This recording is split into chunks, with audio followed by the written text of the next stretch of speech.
क्या आप जानते हैं कि हमारे प्राचीन ग्रंथों में वर्णित हनुमान जी और उनकी सेना में शामिल वानर, भालू और आदिवासी किस प्रकार की प्रजातियां थीं? क्या ये वास्तव में बंदरों की ही प्रजाति थीं या इनके पीछे कोई और रहस्य छिपा है? इतिहासकारों और शोधकर्ताओं ने प्राचीन काल में भारत और अन्य क्षेत्रों में ऐसी विलक्षण प्रजातियों के अस्तित्व का उल्लेख किया है, जो आज हमारे लिए एक पहेली बनी हुई हैं। आज के वीडियो में हम आपको बताएंगे कि कैसे लाखों वर्ष पहले भारत में वानरों का एक विशाल साम्राज्य था और कैसे किष्किंधा और पंपा सरोवर जैसे स्थानों का इससे संबंध था। साथ ही जानेंगे कि क्या वास्तव में हनुमान जी और उनकी जाति के लोग आज भी कहीं मौजूद हैं या फिर ये सिर्फ हमारी पौराणिक कथाओं का हिस्सा है।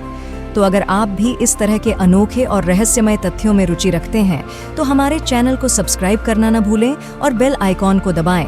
वीडियो को लाइक करें और इसे अपने दोस्तों के साथ भी जरूर शेयर करें ताकि ये ज्ञान सभी तक पहुंचे। संत और सनातन चैनल में आपका स्वागत है।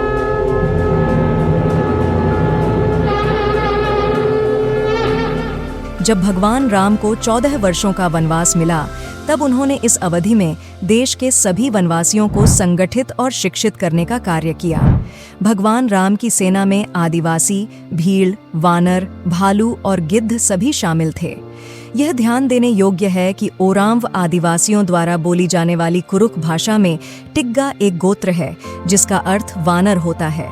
कंवार आदिवासियों में भी एक गोत्र है जिसे हनुमान कहा जाता है। इसी तरह की जानकारी कई अनुसूचित जनजातियों में एक गोत्र के रूप में मौजूद है।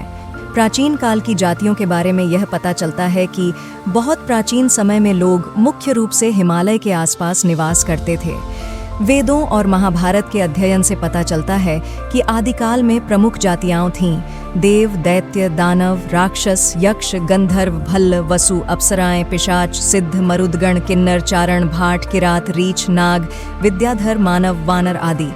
आइए समझते हैं कि वानर और मानव क्या थे। वानर का शाब्दिक अर्थ वन में रहने वाला नर है, लेकिन ये मानव से अलग थे क्योंकि वन में ऐसे नर भी थे जिनकी पूंछ थी, सबकी पूंछ नहीं होती थी। शोधकर्ताओं का मानना है कि लगभग 9 लाख वर्ष पूर्व भारत में एक अद्वितीय वानर जाति विद्यमान थी, जो जाति लगभग 5 से 42 हजार वर्ष पूर्व लुप्त होने लगी थी और अंततः पूरी तरह से समाप्त हो गई। उसे कपि कहा जाता था। हनुमान का जन्म इसी कपि नामक वानर जाति में हुआ था। वर्तमान में वानरों की स्थिति क्या है? दरअसल लगभग 9 लाख वर्ष पूर्व मानवों की एक ऐसी जाति थी जो चेहरे और पूंछ के आकार में वानरों के समान थी, लेकिन उनकी बुद्धिमत्ता और शक्ति मानवों से कहीं अधिक थी। दुर्भाग्यवश यह जाति भारत में समाप्त हो गई, लेकिन बाली द्वीप पर अब भी कुछ पूंछ वाले जंगली मानवों का अस्तित्व है, जिनकी पूंछ लगभग 6 इंच लंबी रह गई है। सभी पुरातत्ववेत्ताओं का इस बात पर सहमति है कि प्राचीन काल के कई जीवों की नस्ल अब पूरी तरह से समाप्त हो चुकी है। क्या हनुमान जी वास्तव में वानर थे? रामायण और अन्य ग्रंथों में हनुमान जी और उनके समकक्ष बांधवों जैसे सुग्रीव और अंगद के साथ वानर, कपि, शाखामृग, प्लवंगम जैसे विशेषणों का उल्लेख किया गया है, जिससे यह संकेत मिलता है कि वे बंदर प्रजाति से संबंधित थे। इसके अलावा उनकी पूंछ, लांगूल, बाल्धी और लाम से लंका दहन का चमत्कार भी इस बात का प्रमाण माना जाता है। यह भी उल्लेखनीय है कि उनकी विभिन्न स्थानों पर सपुच्छ प्रतिमाएं देखकर यह सिद्ध होता है बंदर के समान थे।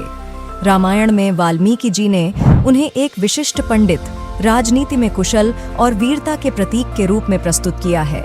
जब हनुमान जी मानव नहीं थे तो उनका किसी भी मानव जाति से संबंध नहीं हो सकता। ऐसा माना जाता है कि वर्तमान में उनकी जाति के लोग लुप्त हो चुके हैं। आदिवासी शब्द के संदर्भ में यह समझना आवश्यक है कि आदिवासी मानव भी होते हैं और वानर भी। आदि का अर्थ प्रारंभिक मानव या वानरों के समूह से है। भारत में वानरों के साम्राज्य की राजधानी किष्किंधा थी, जिसके राजा सुग्रीव और बाली थे। यहाँ पंपा सरोवर नामक एक स्थान का उल्लेख रामायण में मिलता है। पंपा सरोवर या पंपासर, होस्पेट तालुका, मैसूर का एक पौराणिक स्थल है। कर्नाटक तुंगभद्रा नदी के तट पर स्थित यह नगर हम्पी है, जो पंपा से निकला हुआ उपनाम है और अब केवल खंडहरों के रूप में ही अवशेष है। हम्पी के निकट स्थित अनेगुंदी को रामायण काल की किष्किंधा माना जाता है। हनुमान जी की माता का नाम अंजना और पिता का नाम केसरी था, जो वानर जाति से संबंधित थे। केसरी जी को कपिराज के नाम से जाना जाता था, क्योंकि वे कपि क्षेत्र के राजा थे। सेंट्रल अमेरिका के मस्किटिया में शोधकर्ता चार्ल्स लिंद्रेन ने एक स्थान की खोज की है, जिसे उन्होंने ला सियुदाद ब्लैंका नाम दिया है, जिसका स्पेनिश में अर्थ व्हाइट सिटी है।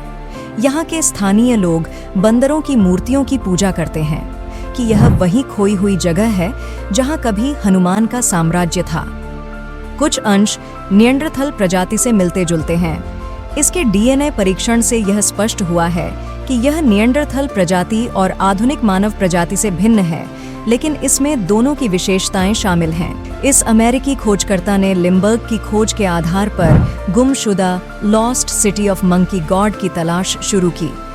1940 में उन्हें इसमें सफलता मिली, लेकिन इस बारे में मीडिया को बताने से एक दिन पहले ही एक कार दुर्घटना में उनकी मृत्यु हो गई और यह रहस्य एक राज ही बना रहा।